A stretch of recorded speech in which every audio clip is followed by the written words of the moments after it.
हाँ, video start हो गया है। आज का टॉपिक है क्या? वैद्युत क्षेत्र, इलेक्ट्रिक फील्ड किसे कहते हैं? किसी आवेश के चारों ओर का वह स्थान, वह क्षेत्र जिसे एक अन्य वैद्युत आवेश प्रभावित करता है, वैद्युत क्षेत्र कहलाता है। जैसे प्लस क्यू चार्ज है, उससे इलेक्ट्रिक फील्ड लाइंस निकल रहा है। माइनस क्यू चार्ज है, उसमें इलेक्ट्रिक फील्ड लाइंस इंटर कर रहा है। यहाँ पर रखना चाहिए। अच्छा, ठीक है। प्लस क्यू चार्ज है, इसके आसपास जो काल्पनिक रेखाएं हैं, यही सब क्या है? यही सब है वैद्युत क्षेत्र, इलेक्ट्रिक फील्ड लाइंस है। और यहाँ पर माइनस क्यू है, इसमें अंदर इंटर कर रहा है electric field lines. Plus Q charge है, यानी धनावेश है, इससे बाहर निकल रहा है इलेक्ट्रिक फील्ड लाइंस। और यदि वैद्युत क्षेत्र में किसी बिंदु पर रखे परीक्षण आवेश Q पर लगने वाला बल F हो, तो उस बिंदु पर वैद्युत क्षेत्र की तीव्रता कितनी होगी? E बराबर F/Q, यानी बल बटे आवेश।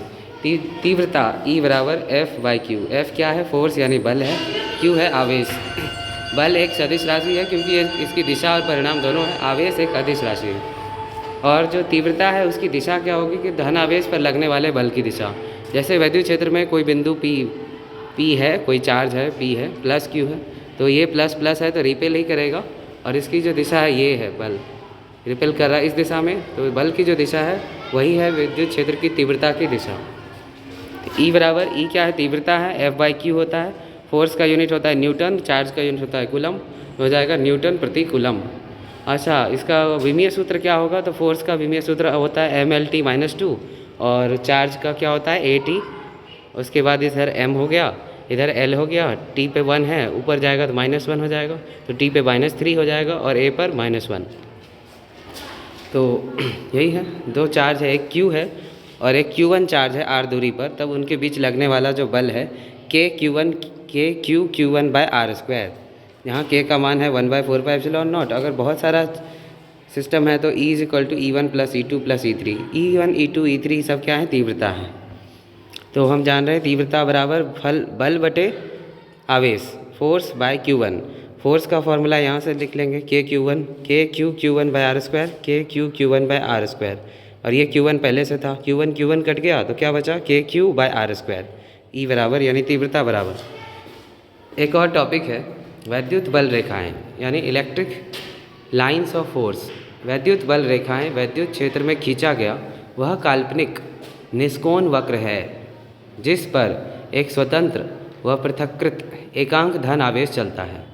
तो काल्पनिक रेखाएं हैं वैद्युत बल रेखाएं। क्या ये सब जो रेखाएं हैं काल्पनिक रेखाएं हैं, वक्र रेखाएं हैं, सीधी लाइन नहीं है, टेढ़ा लाइन है, वक्र रेखा है, निष्कोण है, इसका कोई कोण नहीं है, जिस पर एक स्वतंत्र और पृथक्कृत एकांक धन आवेश चलता है। वैद्युत क्षेत्र में किसी बिंदु पर इन रेखाओं के लंबवत स्थित तल में एकांक क्षेत्रफल से गुजरने वाली बल रेखाओं की संख्या उस बिंदु पर वैद्युत क्षेत्र की तीव्रता के अनुक्रमानुपाती होता है। सीधे सा बात है कि number of electric field lines proportional to intensity, तीव्रता, यानी इलेक्ट्रिक फील्ड लाइंस जहाँ ज़्यादा है वहाँ तीव्रता ज़्यादा है, इलेक्ट्रिक फील्ड लाइंस कम है तो तीव्रता कम है। वैद्युत बल रेखाओं के गुण क्या हैं? Properties of electric field lines.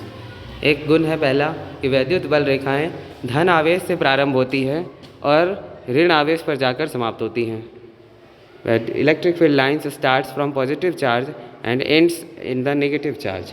यह एक काल्पनिक रेखा है जिसके किसी बिंदु P पर, एक काल्पनिक रेखा है, ये सब रियल लाइंस नहीं है, काल्पनिक इमेजनरी लाइंस है, जिसके किसी बिंदु P पर खींची गई स्पर्श रेखा। स्पर्श रेखा क्या होता है? जो इसको किसी एक बिंदु पर टच करे, खींची गई स्पर्श रेखा उस बिंदु पर परिणामी क्षेत्र की, वैद्युत क्षेत्र की दिशा प्रदर्शित करती है। तो P बिंदु पर एक स्पर्श रेखा खींच देंगे और स्पर्श रेखा का जो दिशा होगा वही वैद्युत क्षेत्र की तीव्रता की दिशा होगी। क्षेत्र की दिशा प्रदर्शित करती है, वैद्युत क्षेत्र की दिशा भी वही है जो इस स्पर्श रेखा की दिशा है। एक बिंदु आवेश Q से उत्पन्न हुई बल रेखाओं की संख्या Q/ε0 होती है। बस इतना ही।